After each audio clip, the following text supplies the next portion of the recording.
No me esperaba encontrarme a mi marido llorando en el coche a las 3 de la madrugada. Lo digo tal cual.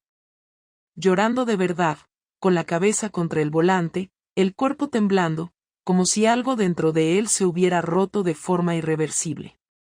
El coche estaba aparcado frente a casa, el motor apagado, la radio encendida con una canción que ni él escuchaba. Salí porque oí el motor desde el balcón y no entendía por qué no subía. Me puse una chaqueta encima del pijama y bajé. Nunca imaginé esa escena. Cuando me vio, se limpió la cara como pudo y bajó del coche con una expresión que no sabría describirte. No era rabia. Era algo más frío. Más decidido. Como si algo dentro de él hubiera hecho clic. ¿Qué haces aquí?, le pregunté, medio congelada por el viento. Y él solo dijo: ya está. Ya sé lo que tenía que saber. Y se metió en casa. No me gritó. No me pidió explicaciones. No me preguntó nada. Se limitó a entrar, como si estuviera siguiendo un plan. Y eso fue lo que me asustó de verdad. No el llanto. No la escena. Sino su calma. Hasta ese momento, no sabía que Mario sospechaba algo. Creía que tenía todo bajo control. Lo de Tomás, el compañero de trabajo con el que estaba liándome desde hacía 2 semanas, no era algo serio. Era una especie de escape. Un juego que se me había ido de las manos, sí, pero uno que, en mi cabeza, aún podía cerrar cuando quisiera. Nadie lo sabía. No dejé rastros. Usábamos otro número, otro horario, otro lugar. Pero claramente, me había equivocado. Mario no solo lo sabía. Sabía todo. Esa noche no dormimos juntos. Yo me quedé en el sofá, en silencio, esperando que bajara. Pero no lo hizo. Y en el silencio de la madrugada empecé a repasar cada momento, cada decisión, cada paso que me había llevado hasta allí. Todo empezó como algo pequeño, casi accidental. Pero ahora me encontraba frente a un matrimonio que se caía a pedazos y con un hombre que, por primera vez en mucho tiempo, no parecía herido, sino preparado. Y eso me aterraba. Me desperté con el sonido del portazo, eran las 8 y poco de la mañana. El silencio después fue tan extraño que me costó entender lo que estaba pasando. No olía a café, no oí el grifo del baño, ni los pasos por el pasillo, ni la tostadora. Mario siempre seguía la misma rutina. Desde que nos mudamos a este piso en Ruzafa, él salía de casa a las 8:20, después de ducharse, desayunar y vestirse con su camisa del día, siempre perfectamente planchada. Pero esa mañana el portazo vino sin previo aviso, sin todo lo de antes. Me levanté rápido, sin pensar en nada más que en saber si todavía estaba en casa. Fui al dormitorio y encontré el armario abierto, algunos cajones vacíos y la ropa de Mario que solía estar doblada en el estante de arriba ya no estaba. Me quedé parada mirando el hueco donde iban sus camisetas de deporte, luego abrí el cajón de su ropa interior y también faltaban cosas. Volví al salón, y allí lo entendí todo. En la mesa del comedor estaba su portátil, pero no el del trabajo, sino el personal, ese que casi nunca usaba. Estaba abierto, encendido, con la pantalla encendida mostrando una carpeta llena de capturas de pantalla. Me acerqué con una mezcla de nerviosismo y resignación. Sabía perfectamente lo que iba a encontrar, y aún así mi cuerpo temblaba. Al abrir la carpeta, vi mi nombre en el título, Clara, 27 días. Empecé a clicar. Había fotos mías con Tomás, tomadas desde la calle, desde el coche, desde el parque al lado de su edificio. Algunas eran en blanco y negro, otras claramente sacadas con un zoom potente. En una aparecíamos saliendo del bar donde solíamos vernos después del trabajo. En otra, Tomás me cogía la mano mientras cruzábamos la calle. En una más, Salíamos del portal de su edificio con las chaquetas en la mano. No había ninguna donde se nos viera besándonos, pero no hacía falta. Las expresiones, la proximidad, la intimidad, todo hablaba claro. Además de las fotos, había audios, grabaciones desde el móvil, algunas en las que se oía mi voz riéndome, otras donde yo misma decía su nombre, y una donde le decía claramente que lo echaba de menos. También había mensajes. No los originales, porque siempre usábamos una aplicación secundaria que no dejaba historial, pero sí capturas de pantalla. Eso me dejó paralizada. Pensaba que lo tenía controlado, que era discreta, que Tomás y yo habíamos sido cuidadosos. Pero ahí estaban, nuestros mensajes donde hablábamos de los días, los horarios, las excusas que ponía para llegar más tarde a casa, e incluso bromas sobre Mario. Esas fueron las peores. Las burlas que, en su momento, parecían inofensivas, pero que vistas desde fuera eran crueles y estúpidas. En ese momento supe que no se trataba solo de una sospecha. Mario no había encontrado algo por casualidad, no había escuchado una conversación o leído un mensaje olvidado. Lo había investigado. Lo había seguido. Se había tomado el tiempo, durante casi un mes, de montar una especie de dossier con todo lo necesario para saber exactamente qué estaba ocurriendo. Y no me lo dijo, no me enfrentó, no me lo echó en cara. Me observó. Me estudió. Se tragó el dolor y montó una estrategia. Y ahora ya no estaba. Llamé a su móvil sin pensarlo. Me contestó al tercer tono. ¿Dónde estás? Le dije sin rodeos. En un sitio tranquilo. Donde no estás tú, me respondió con un tono plano, sin odio, sin afecto, solo agotamiento. ¿Por qué no me dijiste nada? ¿Para qué? Ya sabía todo.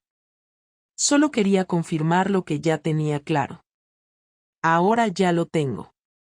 Mario, no tienes idea de lo que ha pasado, empecé a decir, pero me interrumpió. Lo sé todo. Sé que lleváis viéndoos desde hace casi un mes. Sé dónde quedáis. Sé lo que te hace reír. Sé las excusas que usas. He escuchado cómo lo llamas cuando pensabas que yo estaba en casa, y tú, en cambio, estabas saliendo por la puerta diciendo que ibas a Pilates. Así que no me digas que no tengo idea. Porque sí que la tengo. No supe qué responder. Ni siquiera sabía si tenía derecho a intentar justificarme. Lo único que me salió fue: ¿me vas a dejar? Eso ya lo has hecho tú, Clara. Solo que no lo dijiste en voz alta. Así que ahora soy yo quien lo dice. Y colgó. Estuve sentada en el sofá durante más de una hora, mirando la pantalla del ordenador sin moverme. Intenté recordar exactamente cuándo empezó todo. Cómo había pasado de tener una vida estable con Mario a estar escondiendo conversaciones, planificando encuentros, ocultando emociones. Me costaba reconocerme. Recordé la primera vez que Tomás me tocó la mano en la oficina, una tontería, apenas un gesto, y cómo me sentí especial por algo tan simple. Recordé cuando Mario me dijo que le habían ampliado el horario en el instituto y que llegaría más tarde los jueves, y como yo aproveché eso como una oportunidad para ver a Tomás sin miedo. Recordé cómo me reía de las mentiras pequeñas, creyendo que no pasaba nada, que era un desahogo sin consecuencias. Pero sí las había. Las consecuencias estaban aquí, en forma de un hombre que había abandonado su casa sin armar escándalo, pero dejando atrás pruebas claras, una declaración muda pero definitiva.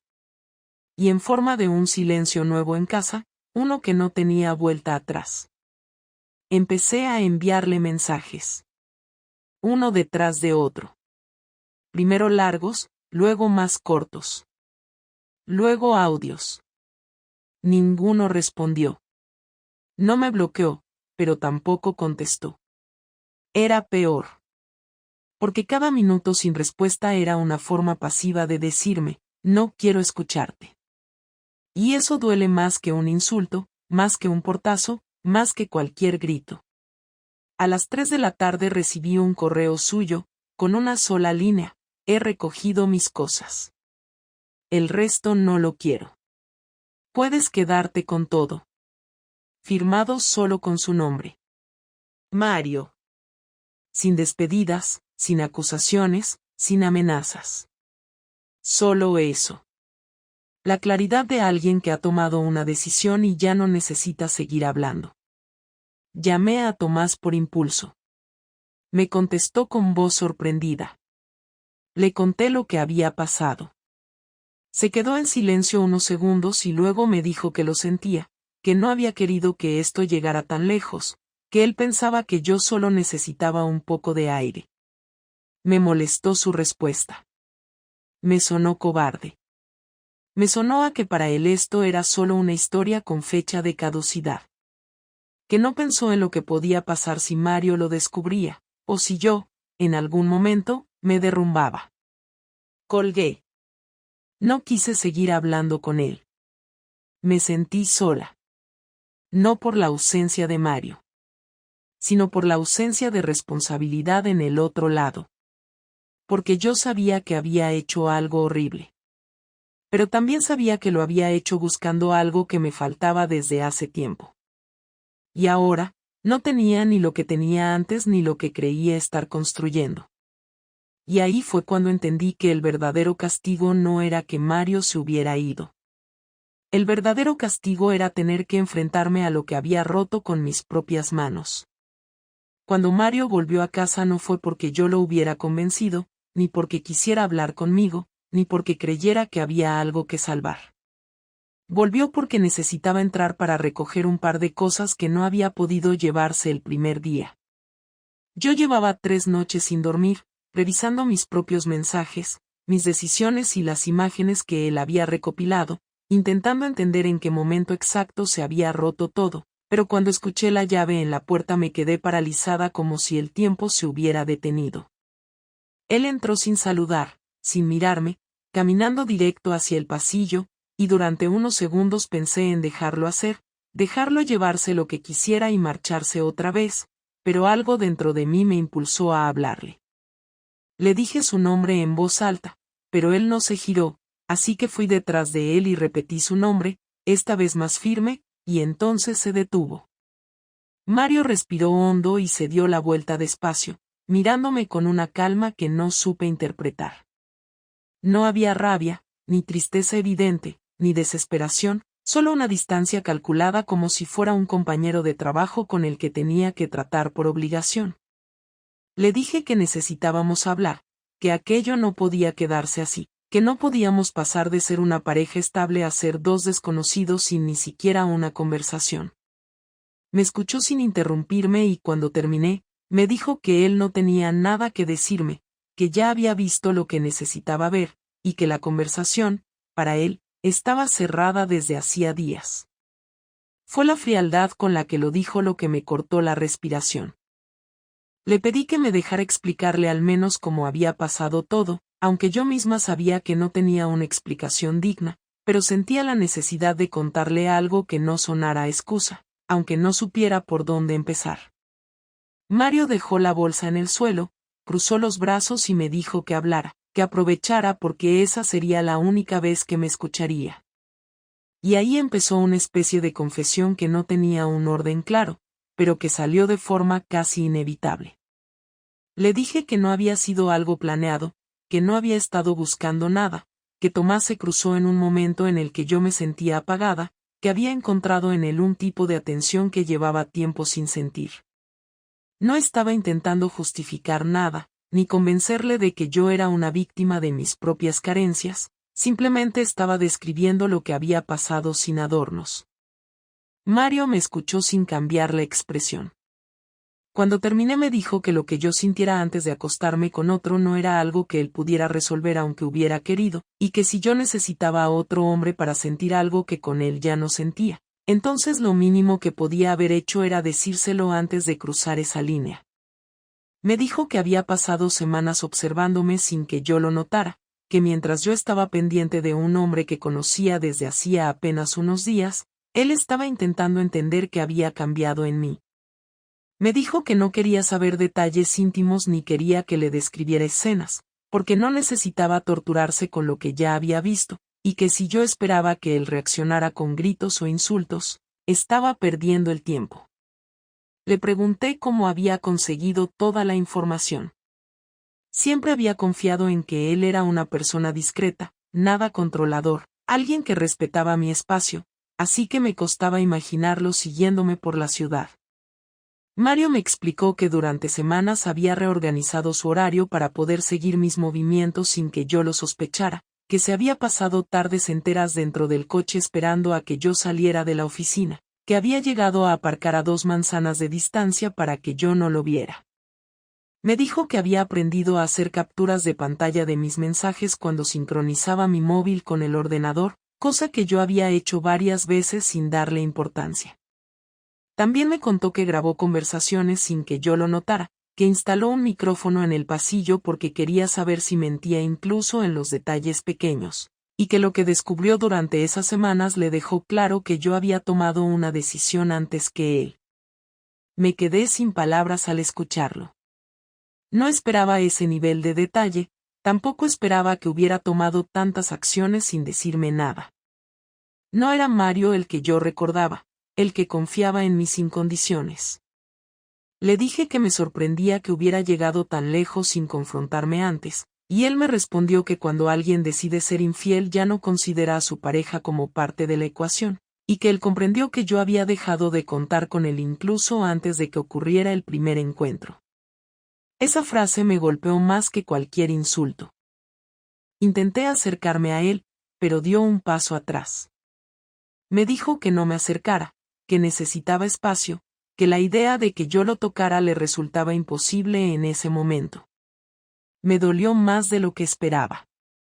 Le pedí que al menos me dijera qué pensaba hacer con el matrimonio, si quería separarse, si quería que intentáramos algo, si había una mínima posibilidad de tener una conversación más concreta.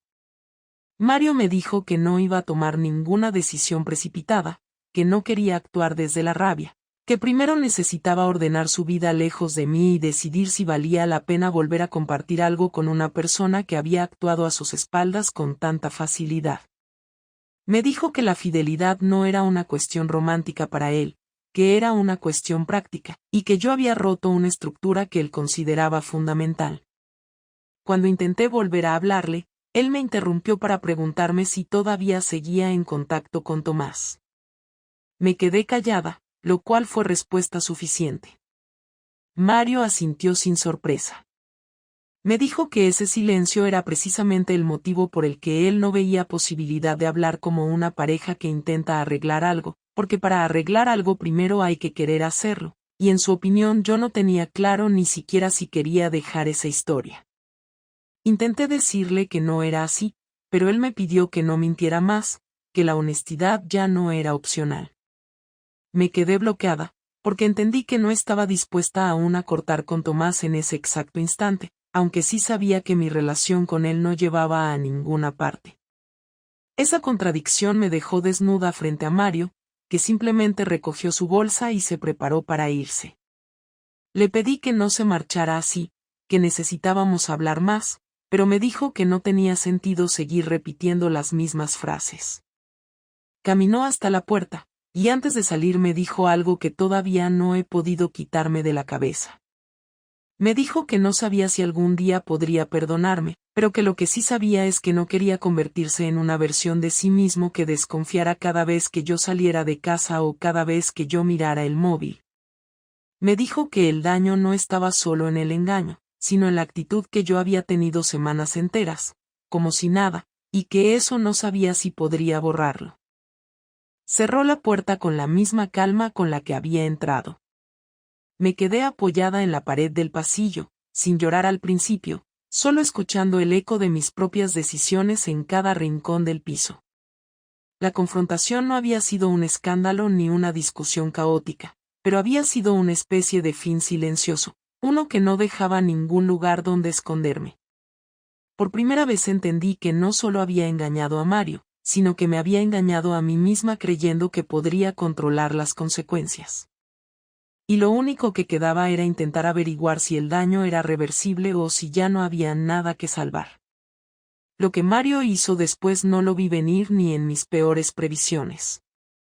Yo pensaba que su ausencia, su silencio y su indiferencia ya eran lo suficientemente duros como para ser considerados una especie de venganza emocional, pero lo que vino después fue mucho más concreto, mucho más calculado y sobre todo mucho más contundente. No gritó, no rompió nada, no perdió los nervios en ningún momento, pero actuó de una forma tan meticulosa que poco a poco me fue quedando claro que llevaba semanas organizándolo todo, igual que había llevado semanas recopilando pruebas. El día en que recibí el primer golpe fue un jueves a media mañana. Estaba en la oficina intentando mantener la compostura, revisando documentos sin realmente avanzar, cuando mi jefa me llamó a su despacho con un tono neutro que ya me resultó extraño desde el principio. Pensé que era algo rutinario, algún reajuste en el departamento o quizá una consulta sobre un proyecto, pero cuando entré me encontré con dos personas más, una mujer de recursos humanos y un hombre trajeado que yo no había visto nunca. Mi jefa me pidió que cerrara la puerta y me senté sin entender nada. La mujer de recursos humanos tomó la palabra y me dijo que había llegado a la empresa un dossier con información personal que podía afectar la imagen corporativa y que, debido a eso, debían hablar conmigo. Yo me quedé helada porque supe al instante que aquello venía de Mario, pero no tenía ni idea de qué había enviado exactamente. La mujer colocó una carpeta sobre la mesa y cuando la abrió reconocí algunas de las fotos que él había tomado de mí con Tomás. Intenté mantener la compostura porque era evidente que, aunque no eran fotos explícitas, sí eran lo bastante comprometedoras como para dar una imagen pésima de mí. Les pregunté si eso tenía algún tipo de validez dentro del contexto laboral, y mi jefa me respondió con la mayor frialdad que lo que yo hiciera fuera de la oficina era asunto mío, pero que la empresa no podía verse envuelta en ningún escándalo, y menos uno que involucrara a empleados de la misma empresa o de proveedores vinculados. La mujer de recursos humanos me preguntó si tenía algo que aclarar y yo solo pude decir que era un tema personal que estaba intentando solucionar. El hombre trajeado, que resultó ser abogado de la empresa, añadió que el dossier no lo había enviado a ellos solamente, sino también a la empresa donde trabajaba Tomás. En ese momento sentí que todo el aire salía de mis pulmones porque no podía creer que Mario hubiera ido tan lejos. Cuando salí del despacho, Tomás me escribió un mensaje pidiendo que habláramos fuera de la oficina. A la hora del almuerzo me encontró en la calle y estaba nervioso, casi alterado, diciendo que su empresa había recibido el mismo material y que su supervisor lo había citado para una reunión urgente. Me dijo que él no podía permitirse aparecer en ningún conflicto porque estaba en periodo de renovación de contrato y le podían rescindir el acuerdo con la mínima excusa. Yo intenté explicarle que Mario actuaba desde el dolor, pero Tomás estaba demasiado enfadado conmigo. Me dijo que aquello nunca debió salir del ámbito privado, que él había confiado en que yo tenía controlada la situación, que yo le había asegurado que tenía claro hasta dónde llegaría todo y que ahora él estaba pagando las consecuencias de algo que yo había iniciado. La conversación terminó con él diciendo que necesitaba tomar distancia y que, de momento, no quería mantener contacto conmigo.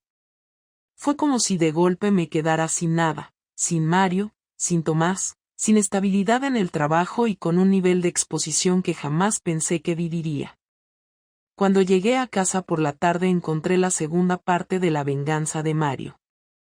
Sobre la mesa del comedor había un sobre grande, sellado, con mi nombre escrito de su puño y letra. Lo abrí y dentro había una copia del documento de separación que él ya había presentado en el registro, sin consultarme, sin hablar conmigo y sin ni siquiera darme tiempo a respirar. Había solicitado una separación de bienes inmediata, argumentando pérdida total de confianza por infidelidad probada, y había renunciado expresamente a la mitad de la casa, pero al mismo tiempo pedía una compensación económica por los gastos del matrimonio de los últimos 2 años. También pedía quedarse con el coche que estaba a nombre de los dos. Era una mezcla de renuncia y reclamación que me descolocó por completo porque no era el típico movimiento emocional, sino algo que había sido planteado con mucha precisión para dejar claro que él no quería nada mío, pero tampoco pensaba dejar que yo siguiera con una comodidad financiada en parte por él. En la última hoja había una nota manuscrita donde él decía, de forma directa y sin dramatismo, que había cancelado todas las cuentas conjuntas, que había retirado sus cosas del trastero y que había cambiado la dirección de todos sus contratos personales. Me avisaba también de que había informado a los caseros del contrato de alquiler de que se marchaba y que a partir del mes siguiente yo sería la única titular del pago. Era como si estuviera borrándose de nuestra vida común paso a paso, dejando cada cosa completamente separada. Y aunque no había gritos ni insultos ni reproches, esa forma de arrancarse de la vida compartida era más dura que cualquier discusión. Al día siguiente ocurrió algo todavía más inesperado. Me llamó la hermana de Mario, con la que siempre había tenido buena relación, y me pidió que no volviera a ponerme en contacto con él hasta que él mismo lo permitiera. Me dijo que Mario estaba muy afectado, que había pasado días sin hablar con nadie, que solo habían conseguido que comiera algo la noche anterior y que no querían que yo apareciera de repente intentando arreglar algo que él no estaba listo para afrontar. Me dolió escucharla porque siempre pensé que, aunque tuviéramos problemas, habría un mínimo de cercanía, pero estaba claro que Mario había contado su versión de forma muy estructurada y que su familia estaba completamente de su lado. No la culpo, si yo hubiera sido su hermana, habría reaccionado igual. Mientras intentaba procesar todo eso, recibí un correo de la academia donde Mario daba clases de repaso los fines de semana. Era un mensaje corto y formal, informándome de que había solicitado eliminar mis datos de su base de clientes y que cualquier comunicación futura con él debía hacerse a través de su correo laboral. Ese detalle, tan irrelevante en apariencia, me golpeó más de lo previsto, porque evidenciaba que él estaba cerrando puertas, eliminando puentes, retirando incluso las cosas pequeñas que nos habían unido fuera de la casa. Me quedé sentada frente al portátil con la sensación de que Mario había entendido perfectamente dónde hacer daño para que yo tomara conciencia de la magnitud de mi decisión. Esa tarde me di cuenta de que no se trataba de una venganza impulsiva, sino de un plan cuidadosamente ejecutado para dejarme completamente sola con mis consecuencias. Él no había actuado desde el caos, sino desde un control que yo no imaginaba que tenía. Su objetivo no era destrozarme emocionalmente, sino dejar claro que mi decisión había roto algo que no tenía arreglo rápido y que, a partir de ese momento, no iba a facilitarme ningún regreso ni iba a suavizar nada. No iba a insultarme ni a humillarme abiertamente, pero iba a hacer que cada una de mis acciones cayera sobre mí sin amortiguadores. Y lo estaba consiguiendo. Cuando cayó la noche me di cuenta de que no tenía a nadie a quien llamar para pedir consuelo. Tomás había desaparecido porque no quería arriesgar su trabajo. Mis amigas no sabían nada porque me daba vergüenza contarlo. Mi familia habría reaccionado con una mezcla de juicio y decepción. Me quedé en el sofá sin encender la televisión, sin poder concentrarme en nada, repasando uno por uno los movimientos de Mario y entendiendo que aquello no era un ataque impulsivo, sino una forma de mostrarme de manera silenciosa y firme que él tenía claro que no quería volver a ser parte de una historia donde yo hubiera podido guardar durante semanas cosas que le afectaban directamente. Me quedé allí horas enteras, escuchando únicamente los ruidos de la calle, intentando procesar qué había provocado la reacción más fría y contundente que Mario podía haber tenido. Y supe que, por mucho que intentara hablar con él, la distancia que había creado era real, sólida y perfectamente calculada. No lo busqué durante una semana entera, aunque cada noche me dormía pensando en qué diría si me contestara, si me abriera la puerta, si me dejara hablar sin cortarme. Tenía miedo de enfrentarme a un silencio que ya se estaba volviendo insoportable. El vacío de su presencia en casa, la rutina vacía, el hueco de su cepillo de dientes, las mañanas sin su taza en la encimera, todo era cada vez más evidente, pero seguía sin animarme a escribirle de nuevo. No porque no quisiera, sino porque tenía claro que en ese estado no iba a servirme de nada. Y además, después de la forma en que organizó su salida, de su precisión, de la manera limpia en que cortó todo sin dejarme apenas margen. Sabía que cualquier palabra mía podía sonar a desesperación, a culpa tardía, a intento de reparar algo que ya no tenía base. Sin embargo, fue él quien me escribió primero. Un mensaje corto, directo, con hora y lugar, viernes, 19:30, en el bar del Hotel Reina. No quiero sorpresas. Solo quiero hablar una vez y ya está. Le contesté con un simple sí, sin poner nada más, sin adornar la respuesta. Pasé los 2 días siguientes sin saber cómo prepararme. No era una cita, no era una negociación, no era una reconciliación. Era una conversación final. Eso lo entendí en cuanto leí el mensaje. No habría otra. No habría un después. Solo eso. El viernes llegué 10 minutos antes. Me senté en una mesa cerca del ventanal, pedí una cerveza solo para tener algo en las manos y esperé. Mario entró puntual, vestido como siempre, con esa normalidad que me descolocaba porque su aspecto era el mismo pero su forma de caminar ya no era la misma. Se sentó frente a mí sin darme un beso en la mejilla ni extender la mano. Solo se sentó y me miró. No parecía incómodo, ni tenso, pero tampoco mostraba ninguna disposición emocional. No era alguien que venía a ver si quedaba algo. Era alguien que venía a cerrar un capítulo. Nos quedamos unos segundos en silencio. Fui yo quien empezó. Le dije que agradecía que me hubiera llamado, que necesitaba tener esa conversación aunque no sirviera para cambiar nada. Me escuchó sin asentir ni interrumpirme. Le pregunté si quería que hablara primero o si prefería decir él lo que tenía que decir. Me dijo que prefería hablar primero porque llevaba tiempo pensando en lo que iba a decir y no quería que se me ocurriera disculparme a mitad de su exposición. Dijo exposición, y no supe si fue a propósito, pero me callé. Mario empezó diciendo que llevaba semanas sintiéndose como si viviera con una desconocida, y que lo que más le dolió no fue el engaño físico sino la manera en que yo gestioné la situación, como si él no existiera. Dijo que no podía creer que mientras compartíamos cama, comidas, planes, yo estuviera pensando en cómo salir antes del trabajo para ir a casa de otro hombre. Me preguntó, sin alterarse, cómo podía haber llegado a ese nivel de desconexión sin darme cuenta, cómo era posible que llevara tanto tiempo mintiendo sin ni siquiera dudarlo. Intenté responder, pero me interrumpió. Me dijo que él había venido a hablar, no a escuchar excusas. Que yo había tenido tiempo para hablar cuando todavía se podía hacer algo. Que ahora ya no. Que no esperaba comprensión, ni justificaciones, ni explicaciones a medias. Que no quería que le dijera que me sentía mal, ni que lo quería, ni que había cometido un error.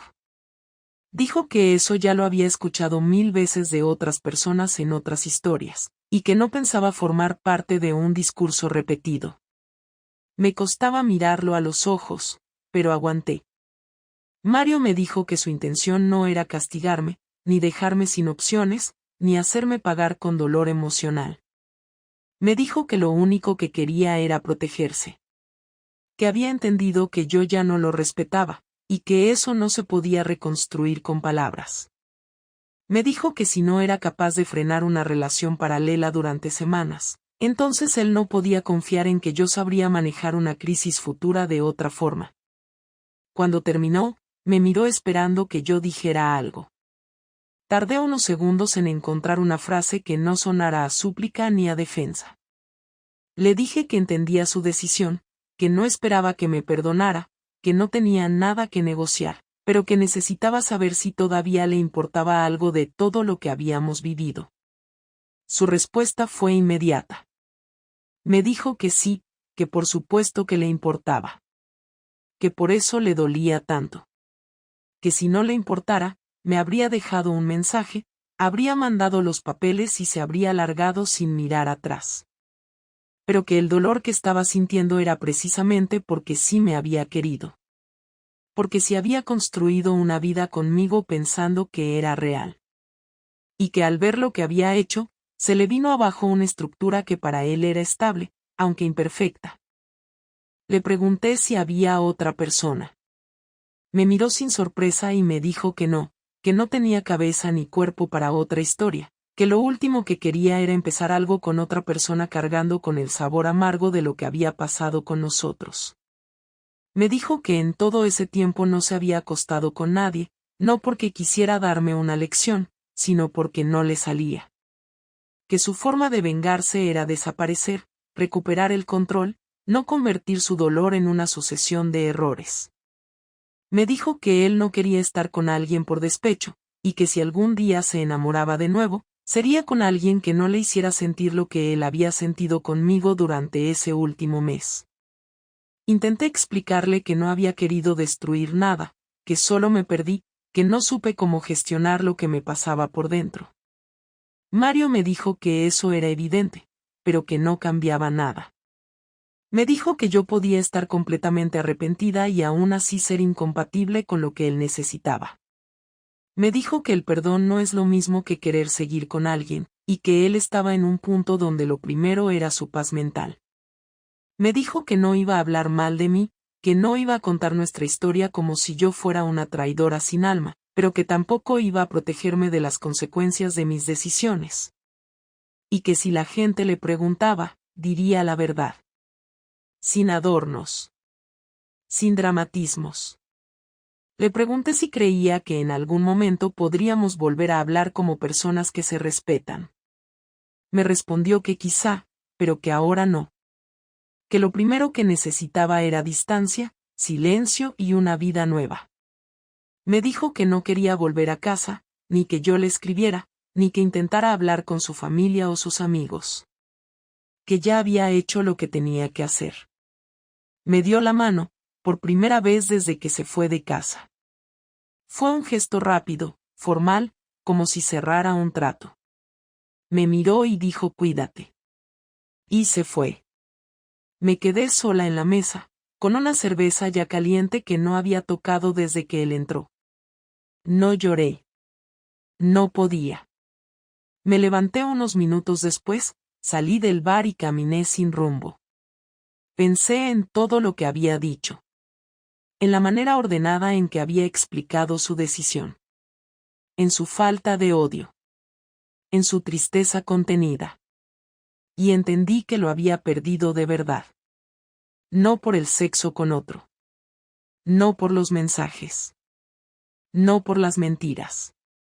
Sino por todo lo que se rompió en él cuando vio que yo había dejado de verlo como alguien digno de respeto. Volví a casa caminando, sin prisa, sin auriculares, sin distracciones, simplemente dejándome llevar por las calles como si no importara a dónde iba. Cuando entré, todo estaba igual, pero todo era diferente. El sofá seguía en su sitio, los cuadros, las tazas en el mueble, las llaves en el cuenco de cerámica de la entrada, todo permanecía tal y como lo habíamos dejado en los últimos meses, y sin embargo, todo me resultaba ajeno. Pasé la noche sin encender la televisión, sin hablar con nadie, sin tocar el móvil. Me limité a sentarme frente a la ventana con una manta sobre las piernas, mirando los coches pasar. Por primera vez en semanas no intenté justificarme, no repasé lo que había hecho mal con la esperanza de encontrar un punto de retorno, no me imaginé escenarios donde él cambiara de idea. Solo me quedé ahí, en silencio, aceptando por fin que todo había terminado, que ya no había vuelta, ni siquiera como idea remota. Los días siguientes los viví como si fuera otra persona. Iba al trabajo, hacía lo justo, saludaba con una sonrisa mecánica, y volvía a casa con el único objetivo de no pensar demasiado. Tomás intentó llamarme una vez, pero no contesté. Me mandó un mensaje diciendo que sentía mucho lo que había pasado, que todo se había salido de control, que él no había buscado ese desastre. No le respondí. No porque estuviera enfadada con él, sino porque ya no tenía sentido seguir hablando de algo que se había convertido en cenizas. Lo que había ocurrido entre nosotros nunca fue una relación real, y cuando todo se derrumbó, él simplemente se alejó sin ofrecerme ni siquiera un lugar donde respirar. No esperaba que me salvara, pero su forma de desaparecer me dejó claro que solo había sido una historia pasajera, sin la profundidad que yo me había inventado en los momentos de confusión. Volver a estar sola no fue lo difícil. Lo difícil fue aceptar que no sabía quién era yo en realidad. Me costó semanas entender que la infidelidad no fue el verdadero problema, sino la evidencia de que llevaba años siendo alguien que no reconocía. Me había convertido en una persona apagada, reactiva, que se dejaba llevar por el hastío sin hacer nada para cambiarlo, que evitaba las conversaciones incómodas, que elegía el silencio en lugar de decir lo que sentía. Nunca me atreví a decirle a Mario que me sentía desconectada, que necesitaba otra forma de estar juntos, que había rutinas que ya no soportaba. No porque tuviera miedo a él, sino porque tenía miedo de enfrentar la posibilidad de que no supiéramos solucionarlo. Y en lugar de hablar, actué. Y en lugar de asumir, escapé. Y en lugar de construir, rompí. Un mes después de la última conversación con Mario, firmé los papeles que me había enviado su abogado. No puse condiciones, no discutí ninguna de sus decisiones. Firmé todo tal como estaba y mandé el sobre de vuelta. Fue un trámite, pero también fue el momento en que asumí que no iba a intentar revertir nada. Que lo único que podía hacer a partir de ahí era aprender, sin dramatizar, sin fingir que era una víctima, sin buscar culpables externos. Cambié de número. No por miedo, ni por vergüenza, sino porque necesitaba cortar todos los restos de la historia que había construido sobre mentiras. No quería seguir viendo nombres que me recordaran a lo que había hecho, ni mantener una red de contactos construida en torno a una versión de mí misma que ya no reconocía. Me centré en mi trabajo, con menos intensidad que antes, porque ya no me creía imprescindible en ningún espacio. Empecé a tomarme tiempo para cosas pequeñas. Volví a leer por las noches, no para distraerme sino porque por fin podía estar conmigo misma sin sentir rechazo. Una tarde, mientras revisaba unos documentos viejos, encontré una lista que Mario y yo habíamos escrito hacía años, cuando nos mudamos juntos. Era una lista de cosas que queríamos hacer antes de cumplir los 40. Algunos viajes, algunas reformas, algunas tonterías, incluso ideas de cenas temáticas para invitar a amigos. Me quedé mirando esa hoja escrita a mano, con mi letra y la suya mezcladas, y sentí algo que no supe definir del todo. No era tristeza, no era rabia, no era nostalgia. Era algo más frío. Una especie de aceptación de que el pasado ya no era parte de mi vida actual, que esas listas eran solo recuerdos de una etapa que había muerto, no por falta de amor, sino por falta de honestidad. Guardé la hoja sin mirarla otra vez y seguí con mi día. Pasaron semanas sin tener noticias suyas. No supe si había conocido a alguien, si había vuelto con su familia, si había empezado a rehacer su vida. Y aunque la curiosidad estaba ahí, no quise buscarlo. No porque no me importara, sino porque entendí que cualquier intento de saber de él era una forma más de no soltarlo del todo. Y necesitaba soltarlo. Una tarde de sábado, mientras salía del supermercado, lo vi desde lejos, cruzando la calle con una bolsa de papel en la mano. Iba solo.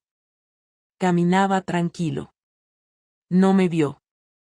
Me quedé parada unos segundos, pensando si debía acercarme, saludarlo, decirle algo, cualquier cosa. Pero no lo hice.